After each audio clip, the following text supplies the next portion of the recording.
if the guy was in the other room right now, and all you need to do is make a phone call the local police, they'll come pick him up, 50,000. Would you do it? I got 3 phones over there. Right. Which one you want me calling on? Well, around that time, you had been arrested for 6 times, but all the cases were dropped. Right. And enhancement, the judge say, well, by the preponderance of the evidence, I hold you accountable for these. He said, now I don't think you will get found guilty in the state, but I'm gonna give you life sentence today. And he gave me life twice with the state. In the state, you confessed to how many people? 40. What? You confessed to 40 people in the state. So Birdman had told Slim said, yeah, you ain't got to tell me that. I already told her to give him whatever. And bro, I don't know how I feel to do bad. They took care of me while I was in prison. Yeah. Talking about thousands, sending it to me, sending it. They took, I was able to pay for my daughter's college. And he said, we sat at the round table, you helped make some of the rules. And apparently you broke some of them. He said, you made your bed, you gotta lay in it. Then he came home, changed his life, and got some money on YouTube, the legal way. Hey, yo, squad, what's the drill? Back with another video, man. Terrance Gangsta Williams is one of the most controversial names to come out of New Orleans. This was a real street figure, not a rapper, not a YouTuber, not even a loudmouth. This man was directly tied to hit-for-hire plots, bodies on the pavement, and deep federal cases. He's the blood brother of Birdman and Slim, the same men who built Cash Money Records. Before Lil Wayne ever held the mic, Gangsta was holding something else. He called life plus 20 behind the wall. But after doing 2 decades, he got out, not on an appeal, not on parole, but by giving the feds information on cold cases. The twist, everybody he told on was already deceased. And that one move, it sparked one of the biggest debates the streets has seen in years. Snitching, smart move, violation of the code, or survival play. Since his release, he's been viral all over YouTube, on Vlad, talking about how he used to put money on hits, how Birdman don't rock with him no more, and how the streets flipped on him, and how he'd do it again. In 2025, he even went on camera saying he'd snitch on a fugitive for $50K without blinking. He's beefed with dudes like Lil Diesel, outspoken on the YSL case, broken down New Orleans hits from the 90s like a street historian, and made it clear he ain't hiding. Some people respect the transparency, others say he's monetizing demise and betrayal. This ain't just another internet gangster story. This is about legacy, street politics, and how one move rewrote the rules for everybody watching. But don't worry, we finna break it down all the way. The full story of Terrance Gangsta Williams, who he really was in the streets, what happened inside those federal walls, and how he got out, and why his name still sparks tension in 2025. So without further ado, let's skip the play and get down to business. Terrance Williams, known everywhere uptown as Gangsta, was born and raised in the heart of New Orleans, deep in the Magnolia Projects. Back in the 80s and 90s, Magnolia was no joke. It was home to some of the most ruthless hitters, dealers, and hustlers the South has ever seen. Gangsta was right there, in the middle of it.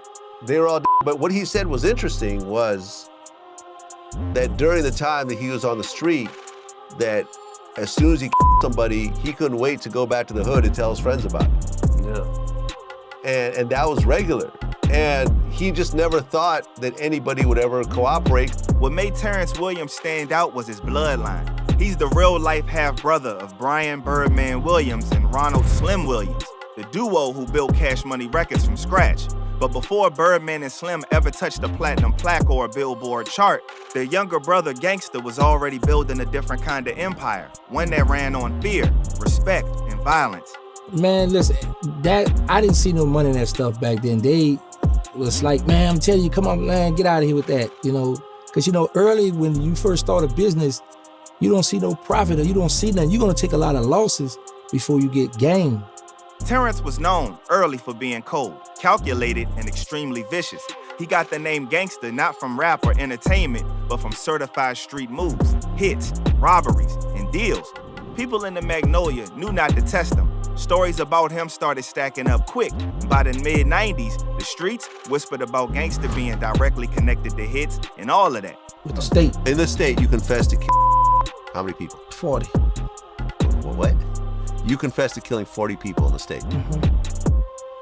When Birdman and Slim first started Cash Money, their label wasn't built on legal money alone, allegedly. Everybody in the city knew that the street money had helped keep the lights on. Gangsta was a part of that foundation.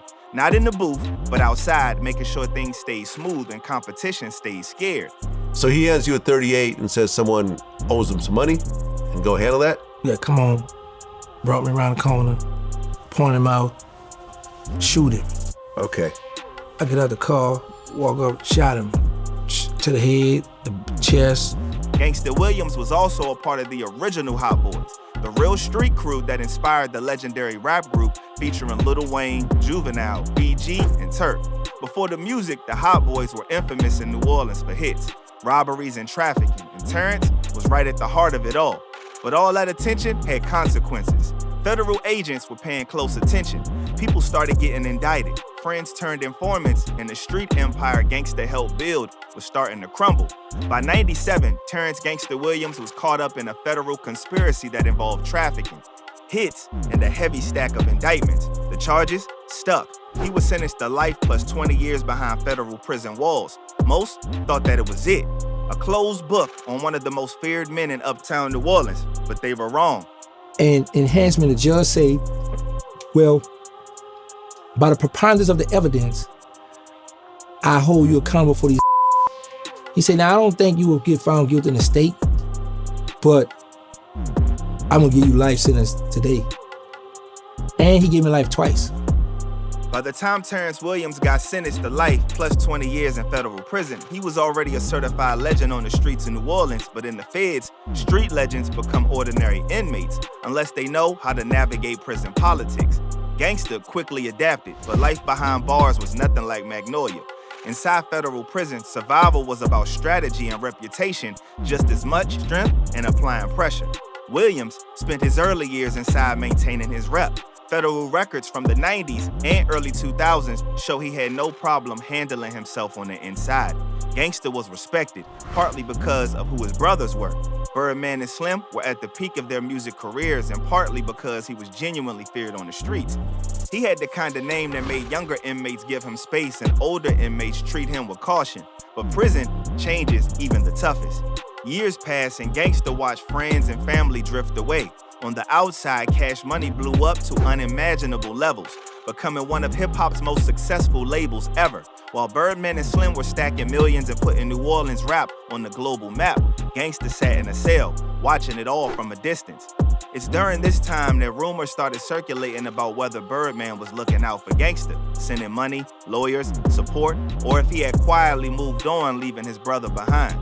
Federal prison documents reveal something else critical. Around 2012-2013, Williams started cooperating with federal investigators. But this wasn't typical snitching.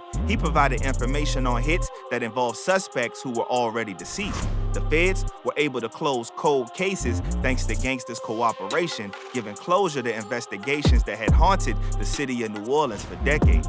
This move sent shockwaves through the system. The street code had always been clear: never cooperate under any circumstances. But Gangsta's twist of giving information about people who had passed away blurred the lines. He argued that nobody alive was harmed by his actions. Many disagreed.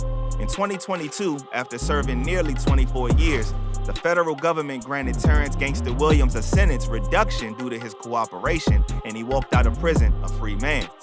But freedom came with a price. As soon as word got out that he had got home, controversy exploded. The streets, already unsure how to judge him, erupted with opinions. Birdman completely distanced himself from him, refusing to acknowledge Gangsta publicly.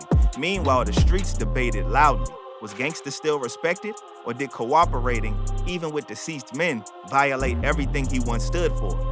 Listen, when I got out, I called Birdman. Because when I first got out, they gave me a immediate release, so they shot me straight to New Orleans. While I'm home, he on the phone fussing. So his exact words were, "It's a lot of stuff going on with your name. I don't condone it. I'm not with it. I don't respect it." He said, we sat at the round table. You helped make some of the rules. And apparently you broke some of them. In the next section, we'll unpack exactly what happened once Gangsta hit the streets again. The beefs, the fallout, and how he quickly became a major figure online, challenging every rule about snitching and street credibility. For some, Gangsta was a cautionary tale about how even the toughest gangsters can eventually fold. To others, he was an example of playing chess with the system. Either way, everybody had an opinion. Instead of laying low, Gangsta embraced the controversy head on. He started making appearances online, interviews, podcasts, and Instagram lives where he openly discussed cooperating with the feds. Platforms like Vlad gave him hours of airtime. Oh, and I also gave him some with Sterling and Dooney. So some of my people that I'm at odds with now, even BG was upset about it too, because they was like, man, you know, you tell it on the, you know, I didn't look at it like at the time. I was like, well, you know, this is a way I can get up out of prison. You know, I'm not testifying on no one. You know, I'm gonna give them this here. They're gonna cut my time. He didn't hide. He leaned directly into it. Even saying plainly in late 2024 and early 2025 interviews that he had no regrets about cooperating and that he'd do it again if necessary. In early 2025, Gangsta set the internet ablaze again when he casually announced that he'd gladly turn in a fugitive for $50,000. That's easy money, he said. Clips of this went viral, with the street audience divided. Is Gangsta smart, or did he completely lose sight of street principles? What's up? I'm trying to get the 50. Okay, let me ask you a question. If the guy was in the other room right now, and all you need to do is make a phone call the local police, they'll come pick him up, $50,000. Would you do it? I got 3 phones over there. Right. Which one you want me to call them on? But he wasn't finished. Throughout 2025, Gangsta put out a series of videos detailing his past life, even openly revisiting hits in street politics from New Orleans' bloody 90s era. He dropped the names, the places, and situations, labeling himself a street historian. His videos, especially those detailing 1994, one of New Orleans' bloodiest years, quickly gathered thousands of views and comments. Gangsta also directly confronted former associates like Lil Diesel and stirred controversy and heated debates with Charleston White, openly dissecting the street code in the digital era. Instead of backing down when challenged, he doubled down, arguing that he wasn't betraying anybody alive and owed nothing to the deceased. His openness attracted younger generations who never saw him in his prime. They only knew Gangsta as the OG who broke street rules publicly. The older generation was far less forgiving, accusing him of monetizing street trauma and disrespecting the game. The result was constant online drama, intense debates, and steady viral content. In less than 3 years out, Terrance Gangsta Williams had transformed from a feared Magnolia legend into one of the internet's most controversial figures. He didn't just change his own narrative. He reshaped how people talked about snitching, survival, and legacy. Terrance Gangsta Williams didn't just come home and fade away quietly. He sparked a conversation that's still rolling into 2025. By cooperating with the feds, specifically by providing information on people already deceased, he flipped the street code that had remained untouched for generations. Now, whether people respect him, hate him, or just watch him out of curiosity, Gangsta made one thing clear: the rules are different today, and he's the reason.